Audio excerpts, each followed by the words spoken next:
Welcome back, guys. Today is round 6 of the European Chess Championship and the round is about to start. I just realized that I haven't recorded anything today yet. Now it's like 2:45. So I have to go in a couple of minutes.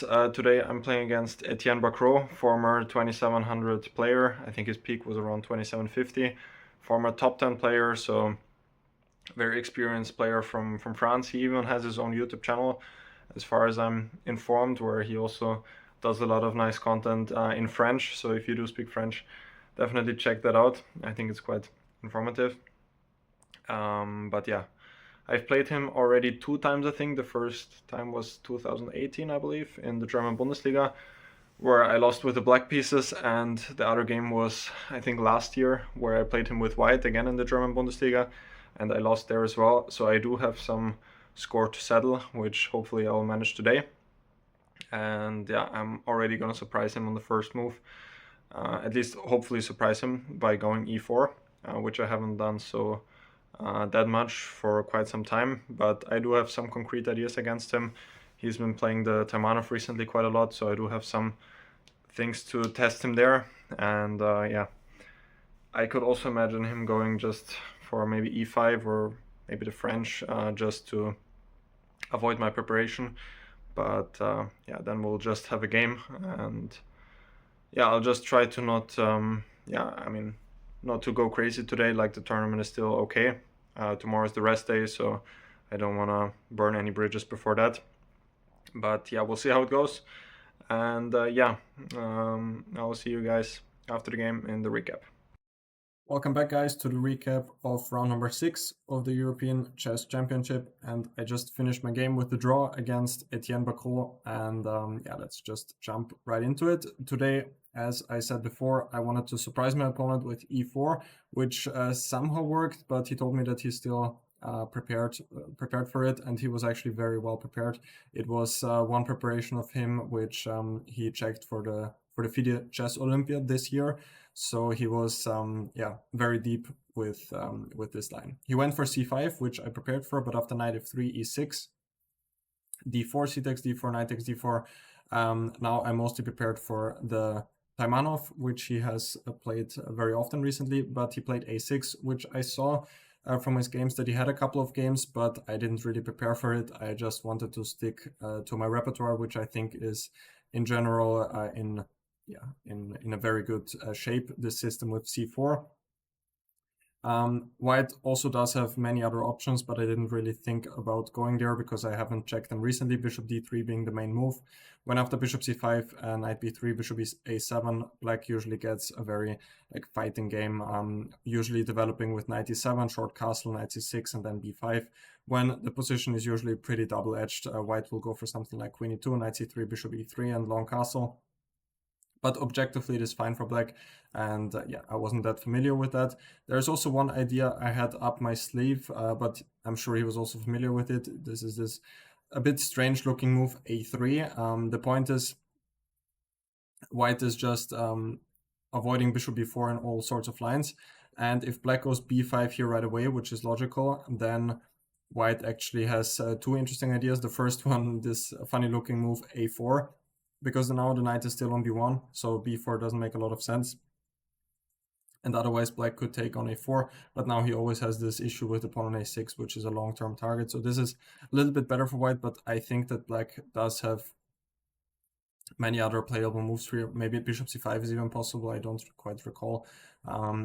Also after knight f6, now knight c3, we are in some sort of Sicilian, I think, d6. Yeah, I wasn't that, yeah, I didn't check it that recently, so I just went for my main move c4. He played knight f6, knight c3, and now bishop b4, the most forcing line. Black can also go for queen c7, and then just follow up with b6, bishop b7, which often leads to some sort of hedgehog positions, which is playable for black, but usually white is a bit better just because of the nice space advantage. So he went bishop b4, now queen d3, just guarding the pawn e4. I think, if I'm not entirely wrong, there's also a move knight c2 here, but this is very, very complicated. Yeah, I haven't checked that recently. But I played queen d3, just protecting the pawn e4. And he went for d5, again, the most forcing line. Now with queen d3, I'm also somewhat threatening e5, so short castle is also one line, but after e5, knight e8, let me think, what is the move here? Is it knight c2 right away? I'm not entirely sure. Maybe bishop e2 first. And I think anyway, black goes back with the bishop to e7. I think it's knight c2 first, bishop e7, and some position like this usually comes where black is a bit cramped and white is also a bit better here. Black also does have some other options. He can still go queen c7. And now I think bishop e2 is the move. Yeah, I think bishop e2. And I think also white is a little bit better there, but he went for the most forcing move, d5. I think there's also the move d6, if I'm not entirely wrong. This is also possible, I think. So black, this whole system is very flexible for black. Objectively, it is always a little bit worse, but yeah, black has many playable alternatives here. He went for d5, which is the most forcing and probably also the most correct, fighting for equality. E takes d5, E takes d5, bishop e2, short castle, knight c6. We're both following theory here. And after takes, cd5, knight takes d5, knight takes d5, queen takes d5. Here, my knowledge somewhat ended. I knew that queen takes d5 is possible, where white is still a little bit better in this endgame, just because white has the better pawn structure. But I simply thought I would probably not win this against him, because black's play is very easy. He will just go a5, bishop e6, and yeah, he doesn't really have any weaknesses. So this is very, very close to equality for black. Instead, after a small think, I went for queen g3, which I also knew that this move exists, but I didn't really have that much knowledge here. I was vaguely remembering some lines, which actually happened in the game, but yeah, my knowledge basically ended here. So the point of queen g3 is just I want to keep queens on the board for now. I also have some ideas with bishop h6 now, and still the pawn on c6 is weak, so I still have the better pawn structure. Also bishop f3 is one idea, just to target the pawn on c6 right away. He blitzed out bishop d6, still his preparation, bishop f4, queen f4, queen f5, and yeah, I think this is like the best way to play for black. And after this, he was still blitzing out the moves, rook ac1, rook fd8. He was still in book here. And yeah, this surprised me a bit, because I didn't really see how he will immediately equalize after giving the pawn, but the computer still approves of this. I was more thinking about bishop e4 in the game, but yeah, I also didn't really see the problem of that.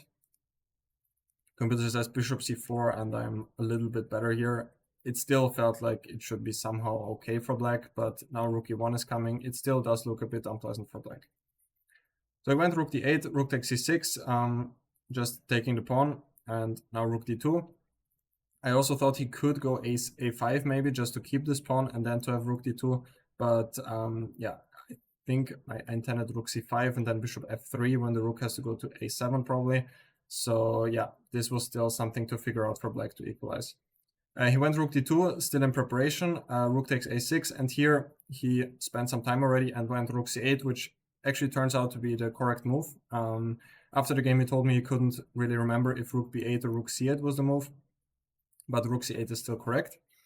I went bishop f3, which is the best try. At first, I was thinking about bishop b5 as well, but after rook takes b2, a4, now I'm somewhat passive here, and black will have enough activity. Rook will probably get behind the pawn, and black will just play slowly, maybe something like g6, king g7, and rook c2 is always there. So black is in general very, very active here. I didn't really see that I could make pressure here. So I went bishop f3. On this diagonal, the bishop is probably a bit better, since if the pawn reaches a7, then I will just get a queen. And the important detail is he took on b2, but bishop d3 doesn't really work well because of rook d6, and I'm just pinning the bishop and the rook. So he took on b2, now rook a1, again the best try, and here he stepped wrong with bishop e1, which gave me a pretty big chance. Computer says that bishop e6 is the move, but yeah, this is the thing with the preparation. Even though the computer says it's almost 0-0, for both of us, it didn't look clear at all that this is like full equality. Here I intended to go either h3 or h4. One example line h3, and the computer just wants to go king f8, a4, rook c2, and then something like rook a2 will come. And even though I'm a pawn up, black will, or at least the computer will hold this, but yeah, from a human standpoint, it still didn't look clear at all.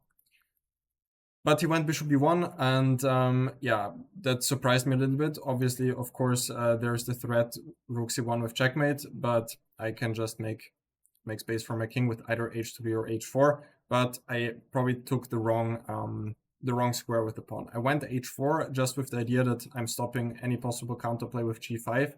But the problem is that the pawn on h4 is now actually somewhat of a target, and I underestimated his play on the fourth rank, and often that he will get rook c4, gaining possibly a very important tempo on the pawn on h4.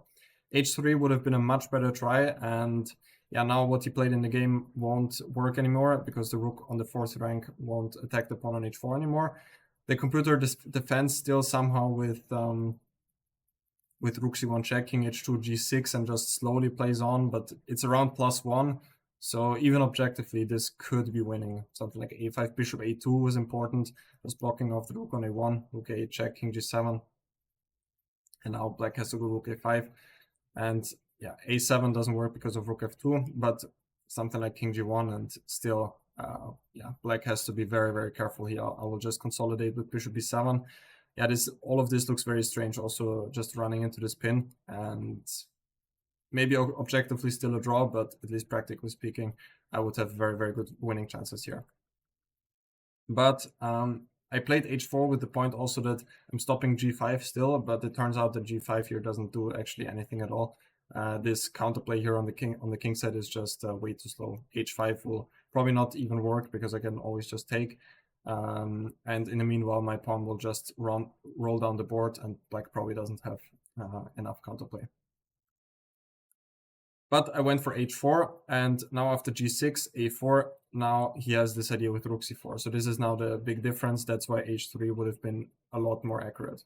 I went a5 and bishop e4, probably again a good move. If rook takes h4, I thought this was a bit too slow because king g3, and I will just get rook a8 check, a6, a7. I didn't see how he can hold that. There was one idea for him to like have some checkmating ideas with g5 and then f5, f4, but here I saw rook b6, and after, let's say, f5 here, I shouldn't take on b2 because then f4 is made, but I have bishop d5 check, intermediate check, and then take on b2, and then it's not checkmate. I can just run with the king.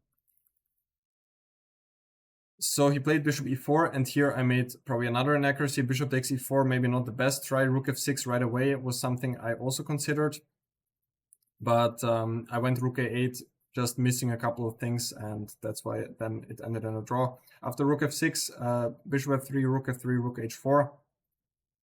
I have a couple of tries, rook h3, probably the most testing one, and black has to go into this endgame, which is probably a draw, but yeah, it doesn't look clear at all. Black can probably just wait and will hold on, but yeah, not so easy to enter here with black as well. So I took an e4, and now again rook a8, not the best try. Again, I should try rook f6. And now king g7 would transpose back to the line before after rook f3. Probably he would have to reach there. I don't know if he has any other possibilities. So this would have been a better try. Instead, I went rook a8 check, king g7, and now a6. And I missed a couple of things here. Rook h4 was played, king g3, and now the first thing I missed was that, yeah, even here, I thought after rook e2 that, well, to be honest, I just missed rook e2. Because my idea in general was I want to go a7 and then just move the rook and then promote. But after rook e2, now a7, he has rook e2, rook a2. And if I take now, this is just a draw, because whenever the king comes, black can just wait here. Let's just show it. Whenever the king reaches b6, then black can always give a check, and there's no way to win this for white. And yeah, otherwise, if I don't play a7, then he will just take on f2 and we'll have at least perpetual check. But he went for rook h4, which at first surprised me, but then I also realized this is just a draw. What I missed was here after a7, I just offer a draw. Because I think I missed this intermediate check. My first idea was rook a4 doesn't work because of rook g8 check, and after king g8 I promote, and after he takes here king g7 I can pick up the rook on h4. But the thing is that he doesn't have to go rook a4. He can just give checks with his rook. Maybe even he can take this rook, and I cannot even escape this perpetual check, because if I go to f1, rook h1 is checkmate, and yeah, otherwise black just keeps checking, and it's just a draw. So yeah, after a7 I offered a draw, because yeah, he can just give perpetual check.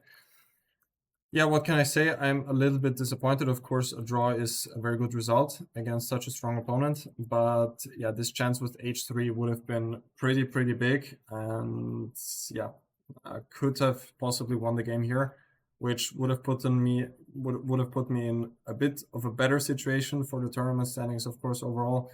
But yeah, I shouldn't complain. Of course, draw is still okay. The tournament is still ongoing. Still, there are how many rounds? 1, 2, 3, 4, 5 more rounds left. So anything can still happen. And yeah, just at the end of the video, I just want to give a shout out to Etienne Bacrot, who also has his own YouTube channel. Definitely check it out.